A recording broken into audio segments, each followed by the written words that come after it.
Welcome to the Nonprofit Exchange. Stories, tools, and wisdom shared by leaders for leaders to help you raise the bar on your own excellence and release the potential inside of you.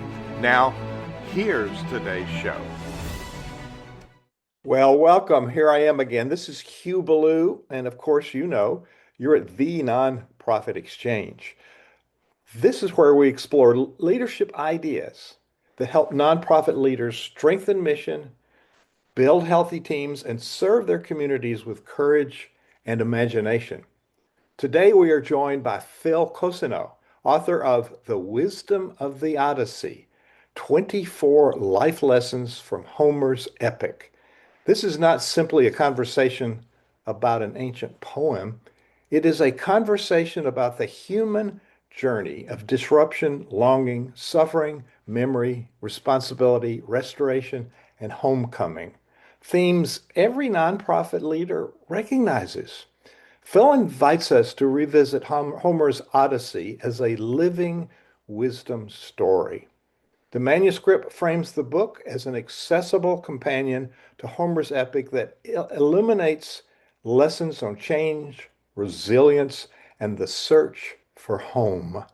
It also asks questions that reach directly into modern leadership. How should we live? How do we transcend suffering? What does wisdom require of us? And how do we keep on going? Phil Cousineau is a writer, filmmaker, mythographer, and longtime explorer of the role of mythology in ancient and modern life. He has published more than 40 books, written and or co-written more than 30 documentary films, and created the television and radio scripts. His work has been shaped by mentors including Joseph Campbell, Houston Smith, Alexander Elliott, and Joe Fallis. Cousineau was co-writer and associate producer of the award-winning documentary The Hero's Journey and edited its companion book. His widely translated The Art of Pilgrimage, which was the book when I first got acquainted with you, Phil, reflects his lifelong interest in sacred travel, story, meaning, and transformation. For decades, he has major studios. For decades, he has led mythology and pilgrimage-based travel programs around the world and consulted on myth and story for major studios and cultural organizations. So, Phil, why the Odyssey? Why have you written this book? And welcome to the Nonprofit Exchange. Thank you, Hugh. What a wonderful introduction. Very thorough. You make me think deeper about my own work. So thank you. Why? It's always the pertinent question, isn't it? Well, first, I grew up, as they used to say, on the knee of Homer. It's a wonderful old phrase to suggest how some of us were blessed with being read to by our grandparents, our parents, maybe a great teacher somewhere along the line, but the classics from Homer, but also all the way up to, let's say, Mark Twain. Someone older than us took it upon themselves to try to share something not just contemporary or trendy, but timeless. So I grew up in Detroit in the 1950s. The family television broke one night. My father spent maybe 10 minutes trying to fix the TV and then kicked it down the stairs into the basement and turned around and dramatically said, "Philip, we are now going to read together as a family." And we did that for years, Friday and Saturday night. We read from Homer, Grimm's fairy tales, Don Quixote, Mark Twain, Robert Louis Stevenson. And those stories got into me, that they weren't something that we should just honor without thinking about, something that came to us from the past, a reflexive way of honoring our ancestors, but instead we're revealing something to us that stands outside of time and space. So I've always loved the classics, so much so that when I left college, the University of Detroit, I went to Europe and ended up spending a lot of time in Greece. And I went to some of the Homeric sites, ancient Olympia, Delphi, Ithaca, and I felt the hair on my head and my arms stand up. You know that feeling when you are in a numinous place, in a numinous time. And I have spent decades now taking other people from around the world to these great Homeric sites to have sometimes what's called the thrill of recognition. When you are standing in a place you have read about, it's exciting. It's wonderful. It really massages the soul, so to speak. A couple of years ago, then I discovered that Christopher Nolan, the great film director, was about to make a movie about the Odyssey. And I thought, of all things, that this was a time to write a book about this because there is a phenomenon of people buying hundreds of thousands, if not millions, of books on a topic and then getting stuck in the first 10, 15, 20 pages of the book and not knowing why. Why am I reading this? So I have compiled over the last year or so something called the Wisdom of the Odyssey to help people re-engage with this timeless story and even understand the movie a little bit better. Why did the tickets for the screening of the Odyssey, which is about to premiere in July, why were tickets sold out a year in advance? This is a flabbergasting question. It means that there is something in the Odyssey that still speaks to us today. And that's why I wrote The Wisdom of the Odyssey.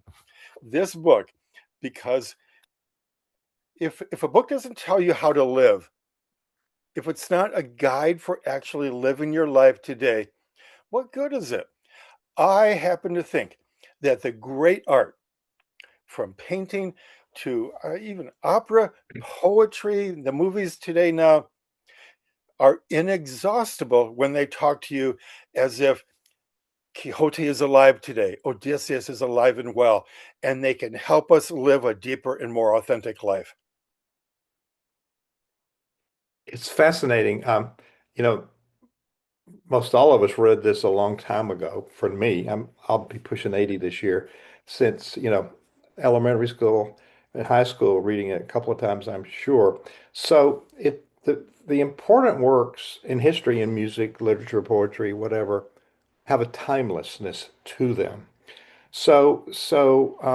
And I love that you read so many authors. I remember the quote from the composer, British composer conductor Ralph Vaughan Williams, who said, music did not reveal all of its secrets to just one person.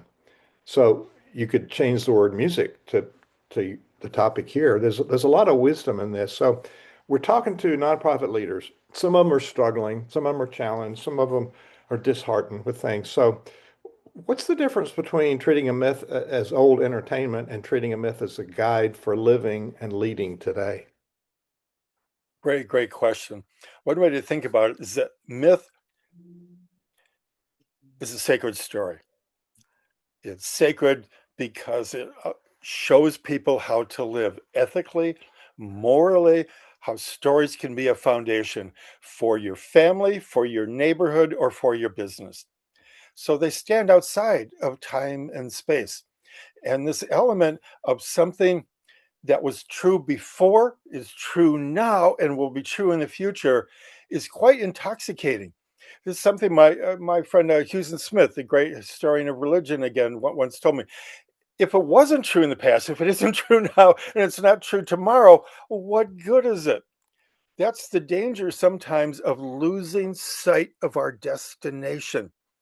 I would posit then that when Odysseus in the Iliad is asked by I think it was Agamemnon to address the soldiers who are getting extremely discouraged about the war at Troy, now going into 9 years and 10 months or so. They want to go home. Odysseus, tell them to keep fighting.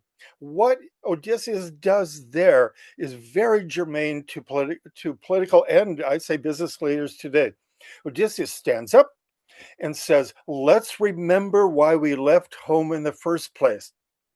We left home because we felt betrayed. We left home because we all agreed to defend the sanctity, the beauty of marriage. Helen, who married Menelaus, the great king of Sparta. Let's remember why we came. We came to save Helen We came to save the pride of Greece itself. We came here for each other, a band of brothers, as now we call soldiers who fight together. And the men were so roused that they went on and continued to fight and defeated Troy. That kind of speech is similar to what business leaders might address today. Sports coaches do this all the time. Film directors, let's remember why we began, why we left home, and what is the greater good. I think that phrase in English now is at the heart of the Odyssey. What's the greater good? Not just my personal glory, not just my personal bank account, not just the personal success, but what is the greater good of the family, the neighborhood, the culture at the time? And in that sense, how do you keep going? I think the operative word throughout the Odyssey, it's used again and again by Homer, endure. Keep going. Don't give up. I have tracked down one, even two examples in the Odyssey, which are kind of shocking. I submit that they are the first examples in literature of suicide. There are two instances in which Odysseus is, after 9.5 years of trying to get home to Ithaca, is ready to give up. He wants to let go of the raft that he is drifting on into the famous, it's a metaphor now, Scylla and Charybdis. It's the monsters and the whirlpool that want to devour him. Psychologically, that's what happens when businesses are flailing. It's a great Odysseus image. And instead, what I think happens is Odysseus remembers his wife. He remembers his son, who he left behind when he was an infant. He remembers the land of Ithaca itself. And these are three ways to think about love. Love is what pulls Odysseus home and to his authentic life. So Odysseus is one of the key players. Who are some of the other ones that have we can learn leadership from? Penelope, Athens. Who are some of the others? Well, Penelope, I'm about to lead another tour to Greece in the footsteps of Odysseus and Penelope, because as we're learning, there are many female writers now, women, who are writing about Circe, the sorceress, Calypso, Penelope herself, as a way to say, hey, we've neglected these women in this story. What was it about them? So Penelope, I feel, and I'm writing in this book now, in The Wisdom of the Odyssey, is every bit as cunning and strategic as Odysseus. But she has to do it in the confines of their small palace on this small island off the coast of Greece, Ithaca itself. And she has to learn how to navigate, again, to use that great verb. Odysseus navigates as a sailor and a general. Penelope is being haunted and taunted by 108 suitors who keep saying, your husband is dead. There is no way he is ever going to get home again. Think about the strategies in business of taking over. What do they call it? A corporate takeover of a business? That's what the suitors are trying to do. They're trying to take over the palace so they can have the palace, the land, all the animals, and Penelope has to be strategic. She taunts them again and again with various tricks to put them off until her husband gets home again. It's a beautiful sense of strategy. So I think of her walking around the rooms of the palace, putting off the suitors until Odysseus gets home again as a way of saving home.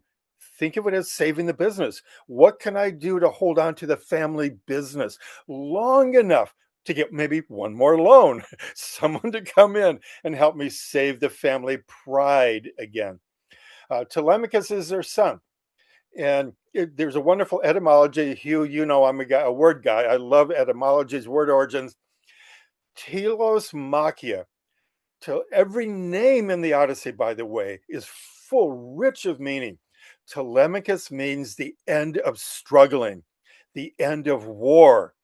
And it's the function in the Odyssey, in Homer's poem, to have the main character who takes care of the son, the prince, when Odysseus goes off to war. His name happens to be Mentor. That's where the word comes from. It's the Odyssey. In Greek, it means mind maker. It's the role of the old friend of the palace to take care of this young man to become a priest, to become a prince when his father is away at war. Think about the implications of that in our world, in which so many men are really married to the business and not just their family. What happens to your kids if you have devoted most of your waking hours to the business and not being at home? So, Telemachus, there's a whole parallel story of the son and the father. It goes back and forth. Homer is the first filmmaker. He uses time back and forth, flash forwards, flashbacks, because he wants to show you what's at stake when you neglect your family in lieu of your business or the glory you have in the popular world. So that's a marvelous story. It's a cause exemplar for mentorship. If anybody wants to think about mentorship and its roles in business, read the Odyssey. Let me remind our listeners, you don't think you're running a business. You're running a nonprofit business. And everything he's talking about, we need to learn from business principles because we in effect are operating a tax exempt business. So these are universal principles. So Phil, you talk about the the myth is not only there and then, but also here and now. So looking at our audience of nonprofit leadership, how do they put that in the context of their leadership? Well, yeah, that's my idea of myth, is that it's a story that never happened, but is always happening. It's a beautiful paradox. Take that in. I want your listeners and viewers to dwell on that for a moment, because what it means is it's a story, of course, that comes from the imagination. So the Iliad and the Odyssey are loosely based on historical events way back in the 12th century BCE. But every scene, every character is a metaphor for something that is still happening now. When you consider the elements of lust that is rife throughout both books, the longing for home, the longing for a leader who does not fall asleep at the wheel.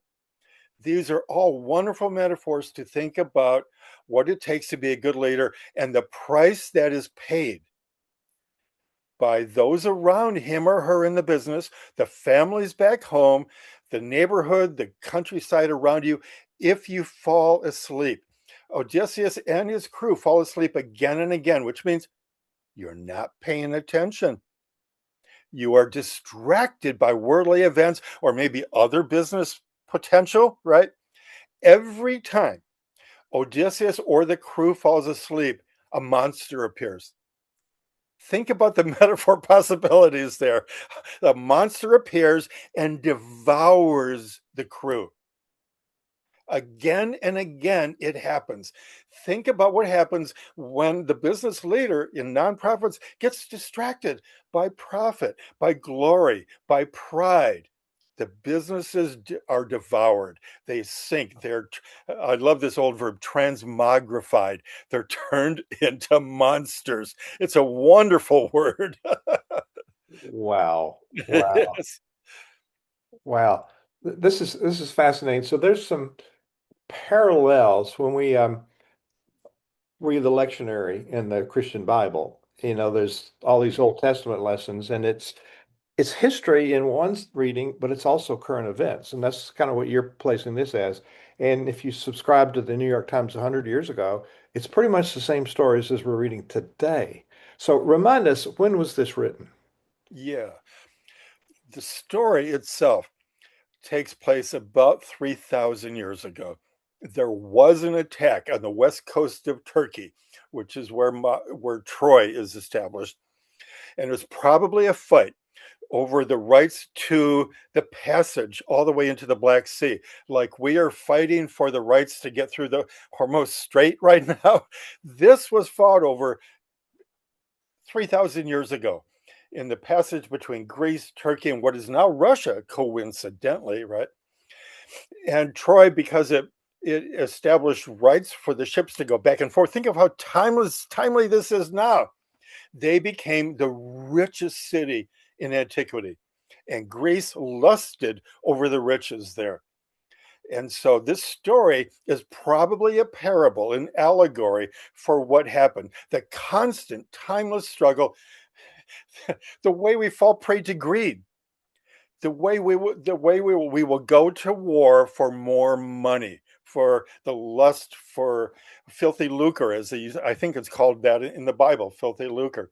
So the story then was told for centuries until the 8th and 7th century, when wandering storytellers like our poets today, our filmmakers today, always looking for a good story, along comes this fellow named Homer, who lived, actually was born on the west coast of Turkey, just maybe a day's horse ride away from Troy. So he would have grown up with this story. And my theory in the book, The Wisdom of the Odyssey, is that he went to Troy, like so many others, including Alexander the Great, by the way, went to the ruins of Troy.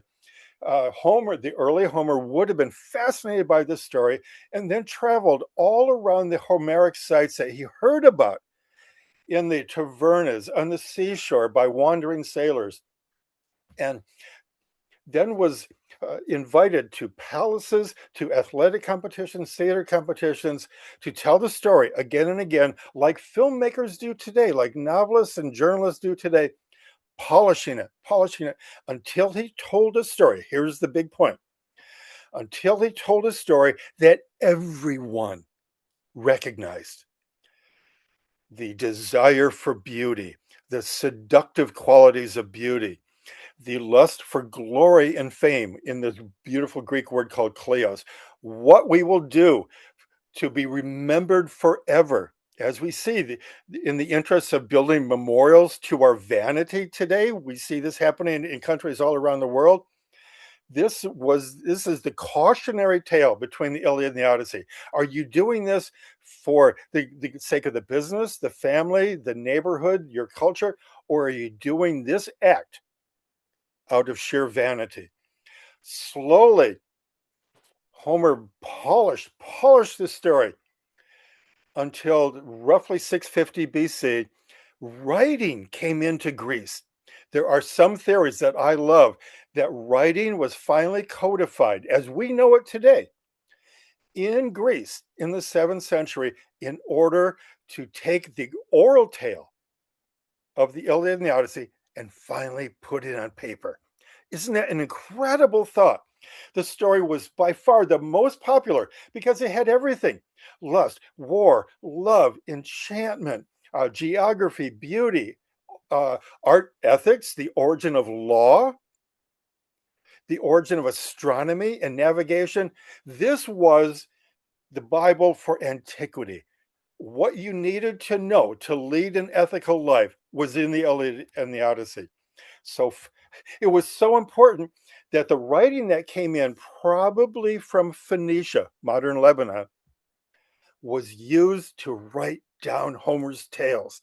That's how important it was.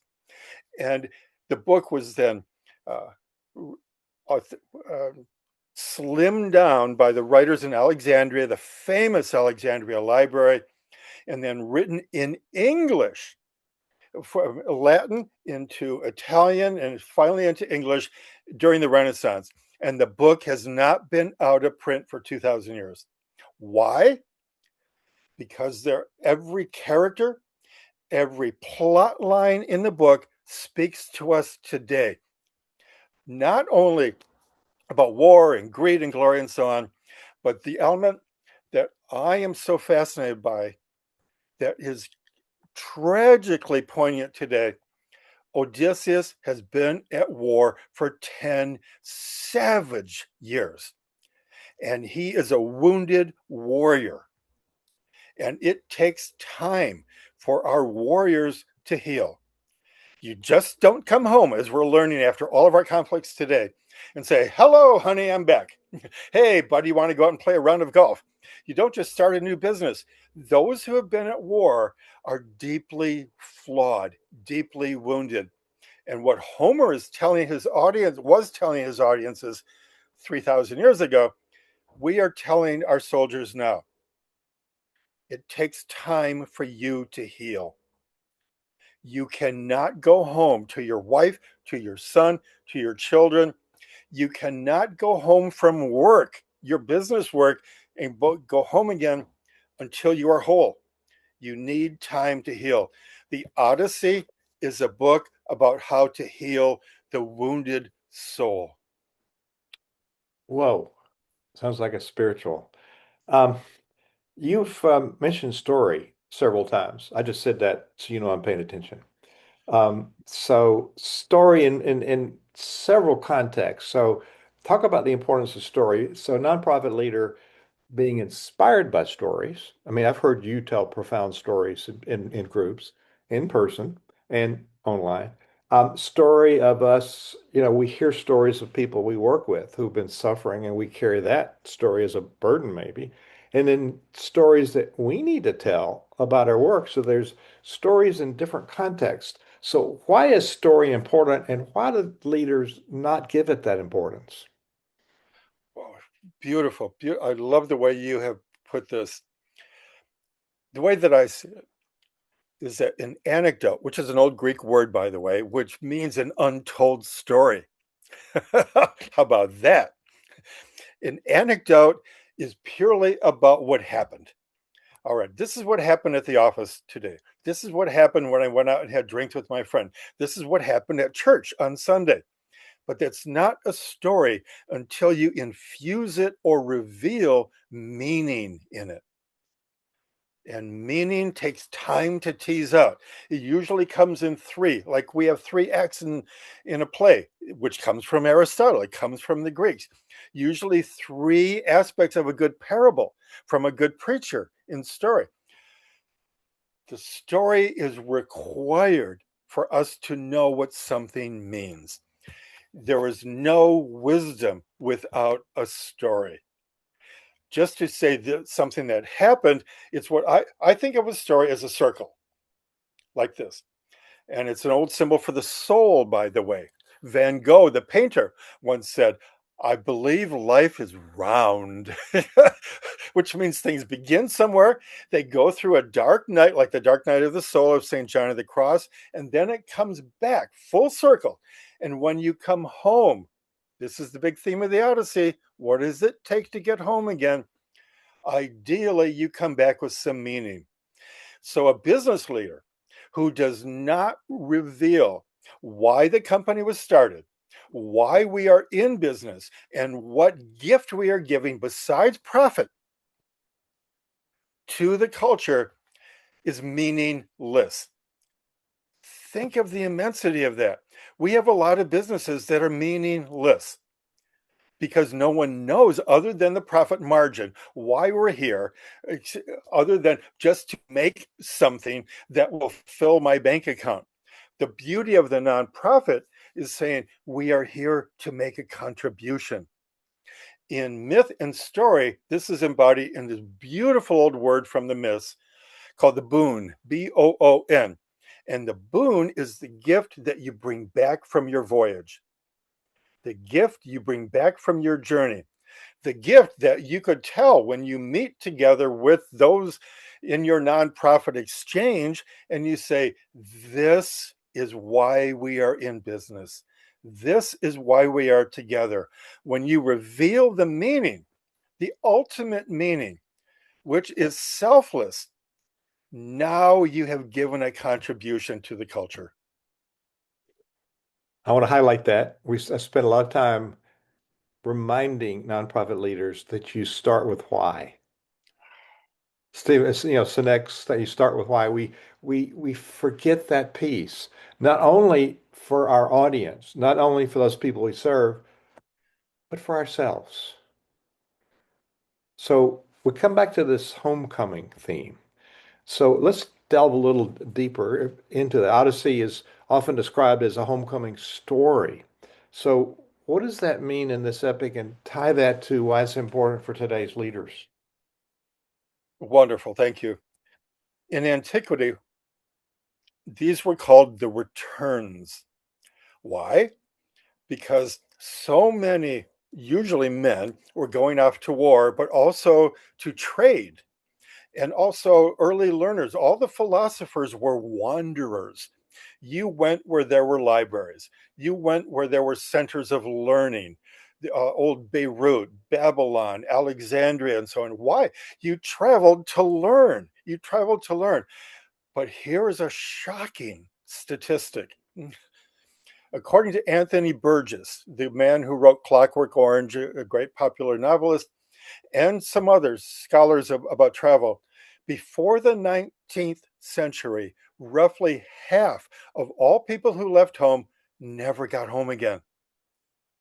Travel until the modern age of safety, of hotels and inns, but also medicine. Travel was so dangerous, most people never got home again. So there was this tremendous resonance about going down to the port to find the travelers and sailors or soldiers who were coming home from a long journey and said, "What happened? What is life like over there at the other end of the sea?" And they would sit down and they would begin to tell you stories that became called the returns. So for a long, long time, the Odyssey was simply called the return because it was the ultimate story of how difficult it is to get home again. Think about again the immensity of that phrase. To get home can mean literally to go home. I'm born in Detroit. I go home once in a while, but that's not my real home now. My real home, spiritual home is San Francisco, or in some ways it's Paris, because I learned how to become a writer in Paris. So home isn't a very ambiguous thing. It always has been throughout antiquity. Writers like Pico Iyer, the great travel writer, has recently written that we are now global souls. At any one time, there is roughly 250 million people in the air, on trains, in cars, in constant movement, many of them in exile, many of them homeless. So this notion of Ithaca, as embodied by the great poem about Ithaca by Cavafy, uh, hope that your journey is long, he writes in this immortal poem from the 1920s. What does he mean by that? He says it's because the long journey in which took you sometimes to the other ends of the earth and took you a long time to get home, that's where you learned the truth about your life and the life around you. That's why people in business, it behooves them to meet leaders from all around the world, to meet leaders from other cultures, and slowly glean meaning so that you can get home again. You know, our word nostalgia, which you have asked me about before, Hugh, thank you for that, is rooted in this very idea. It's based on the word nostoi, which means in Greek return. The Nestois were the stories that people told you. Hey, Hugh, what was it like to go to Dublin recently? What was it like to go to this conference in Charleston, South Carolina? I really want to know what happened. I am asking you about your Nostoi, your return story. But the other half of nostalgia is algia, like analgesic. Nostalgia is the pain of returning home. And it helps, I think, leaders of all kinds, leaders in sports, leaders in the arts, leaders in science, leaders in business, to know that it is hard, it is bitter sweet to come home again because you have changed. You have learned something on your journey, and the people at home have changed. And unless a hero, an athlete, a scientist, and a business leader, unless you know about this constant sense of change, when you come back with new ideas, it's going to be hard. You may not be recognized, like Odysseus was not recognized when he went back to Ithaca. He didn't even recognize his homeland. So I would humbly submit to your nonprofit leaders who are about to address businesses or the community to remember this, that life is in constant flux. Admit to this humbly when you begin your talk. You say, I was changed when I went on this business trip to Europe recently, or when someone came from China and talked to me about the business possibilities there. It changed me. Emphasize this idea of change, because what it means is there is the possibility for growth, which then leads to the possibility of wisdom.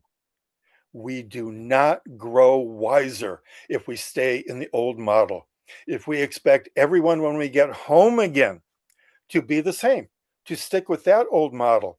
The beauty of the Odyssey is that it's protean, which is a word that comes from the Odyssey. It's constantly changing.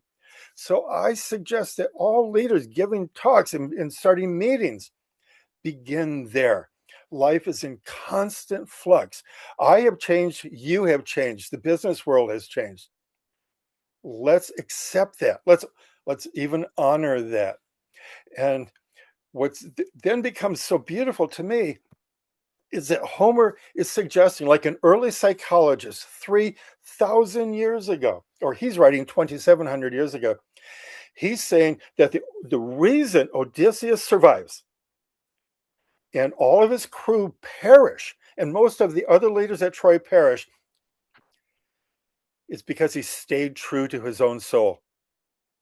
Think about this in terms of businesses. How many businesses fail? What is it? 7, 8 out of 10 businesses fail.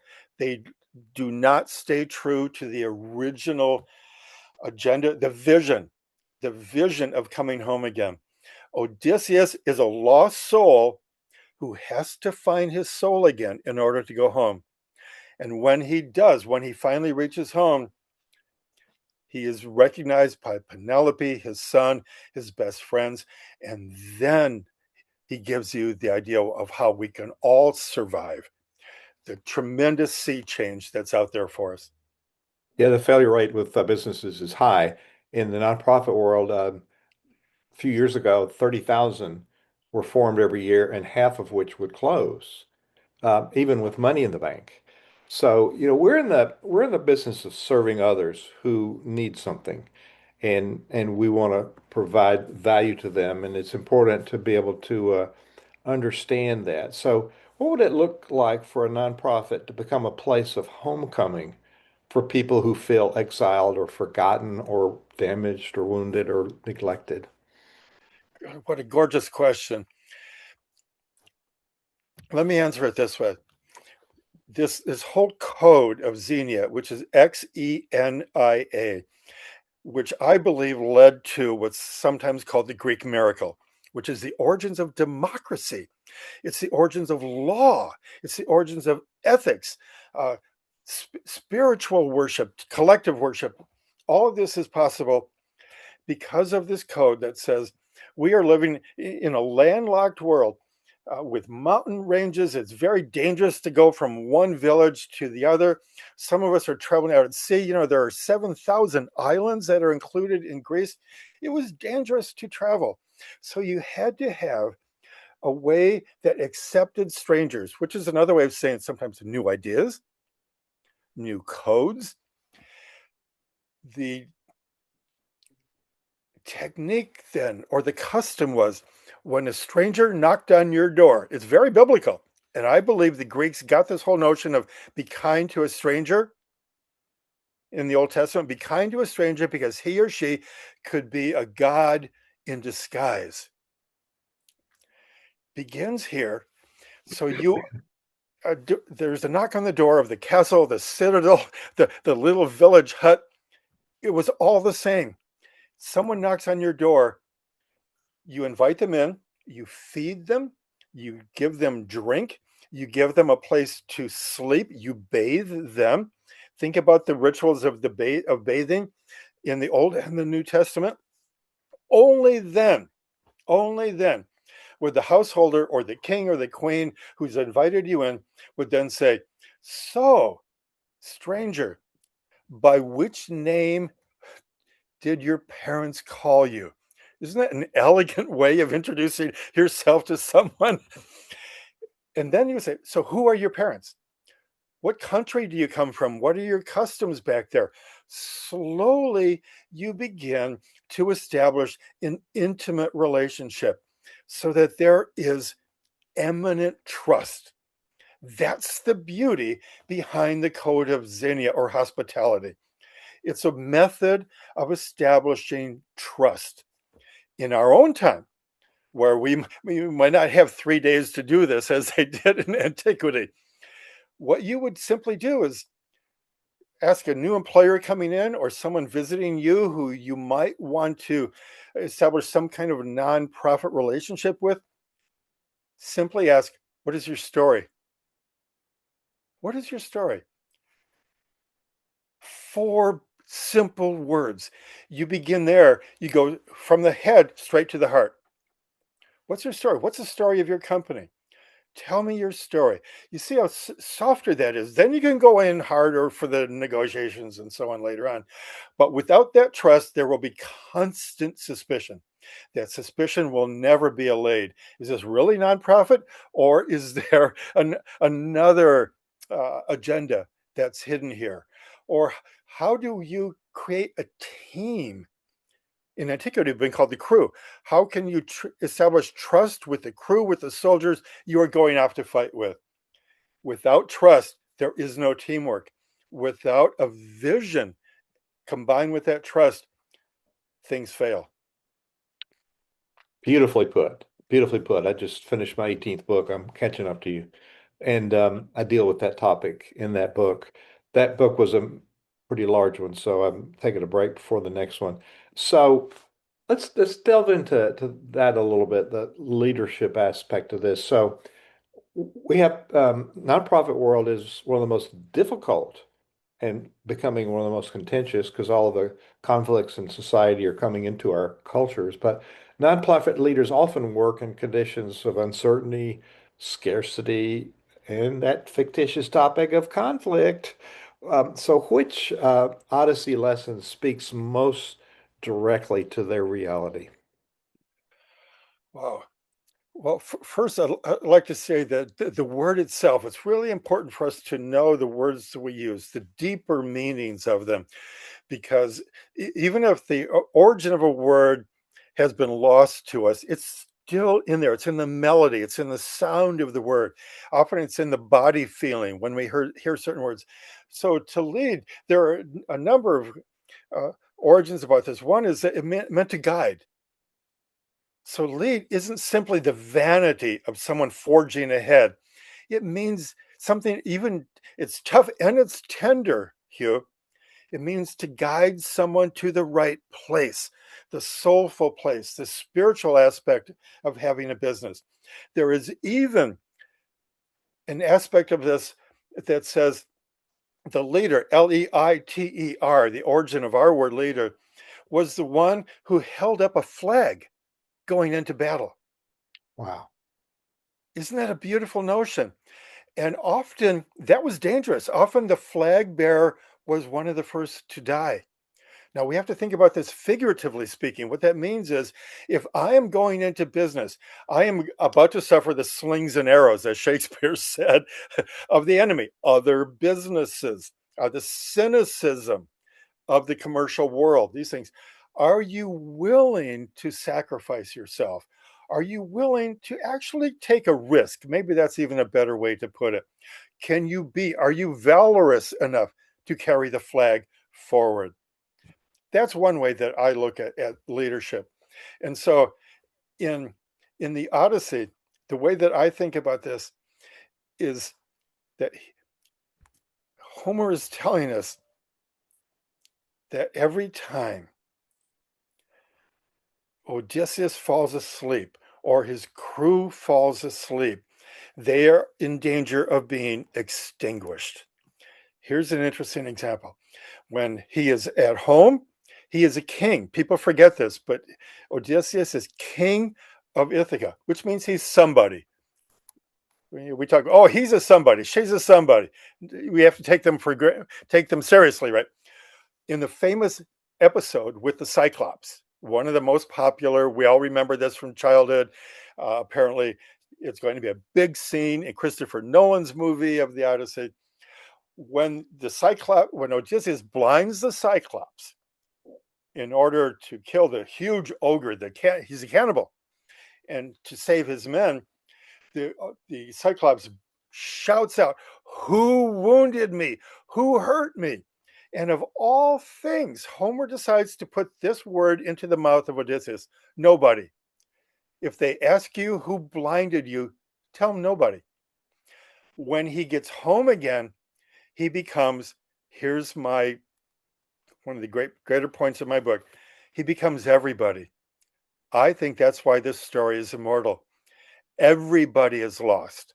Everybody begins as somebody. We're all loved by our parents. We're loved by our neighborhood. And then we go through middle life and we lose ourselves. Businesses lose their direction. They lose their identity. Businesses become nothing, nobody. How do you find your way home again? How do you get back to your true vision, your deeper, deeper self? How do you become somebody again to be reckoned with? How do you become everybody? Wow, wow. Um, so what role does myth play in healing polarized communities? This would apply to churches, synagogues, as well as community charities. We've been through some trauma. People have better ideas. They divide, they get into conflict, and you know, we have humans. We're going to have conflict. It's really the sign of energy if we manage it correctly. So, what role can myth play in helping those communities heal, and not only for the leader, the person in charge, but the board of directors? Because sometimes the board gets shell shocked and they don't have the confidence. I'm so glad that you asked that question. One way to think about myth, as in mythology, a sacred story, not a lie that came much, much later. The myth, the myth is the shared story that Mm, holds people together. I think that's a point to go back to again and again as a leader. Go back to the original vision. What brought us together? What made you want to join our team, our business, our community, our church? What was the original vision and what then coalesced, sank in because of agreement? What is our shared story? If you can't agree on that, you are going to disintegrate as an individual, but also as a group. What is the shared story? That will take you home again. the shared story. So, Phil, let's have some fun. Can I do a set of rapid fire questions to end up here? Sure, sure. Short or one word? Let's just say, okay, what one word best describes Odysseus? Endurance, What one word best describes Penelope? devotion. The scene in the Odyssey that still stops you in your tracks. The scene when Odysseus is coming home after 20 years and he spends some time with a shepherd who he's become friends with, Eumaeus, which is one of the archetypes of deep, deep friendship. Together, they go to the citadel, the palace where he's been gone for all these years. And on the steps leading to the palace, there Odysseus encounters his dog, Argus, his hunting dog from 20 years before, the dog that has been banished from the palace, which is enormously significant. The dog, Hugh, has been waiting for him for 20 years.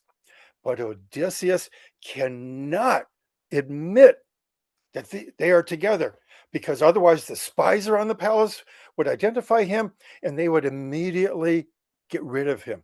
So he has to simply nod at his beautiful hunting dog, move on to the palace to save his wife, his son, his parents. He has to keep going.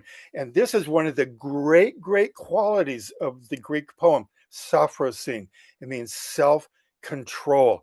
Can you control yourself in a world of tremendous, overwhelming passions, tremendous temptations? Can you establish self control? When Odysseus nods and walks by to the palace, Argus, his hunting dog from his youth, whimpers and dies. It is one of the tenderest scenes in all of human literature. And in this way, just to go back just for a second, this is the way Homer is telling us again and again that Odysseus, as one of the great leaders, heals himself. Remember, he has been gored in his youth by a boar. Ulysses, which is the Italian version of Odysseus. Oh, Ulysses in Latin means healed scar. This is a beautiful association for me because it means is we're not waiting for government grants. We're not waiting to fall in love. We're not waiting for some miracle from another world to heal ourselves or our business or our families. Instead, great soulful leaders like Odysseus learn how to heal themselves. This is the glory of the Odyssey. That is the perfect final sentence for this powerful interview, Phil. This has been so inspirational today.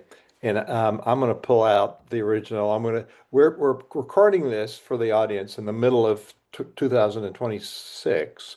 And you might be looking at this some future date because this is always going to be online.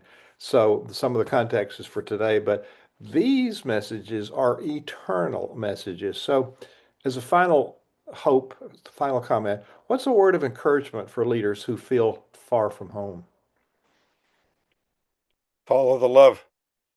What did you love to do when you were young? What did you do that you loved when you were in midlife and you had a vision that this is who I am, this is what I want to do, this is the contribution I want to make? Follow that love and it will take you back home again. Phil, this has been an amazing journey. Thank you for reminding us about the ancient stories that still carry living wisdom. If we look at them, we read them. The work of nonprofit leadership is also a journey through storms, temptation, loss, discovery, responsibility, and renewal. Your work helps us see the journey itself can become a place where wisdom is formed, and we can learn on that journey. And this is an encouragement. Phil, thank you so much for sharing this wisdom with our audience today on the Nonprofit Exchange. It's been a privilege and an honor, Hugh. And I wish everyone safe travels getting home again. Thank you for watching The Nonprofit Exchange.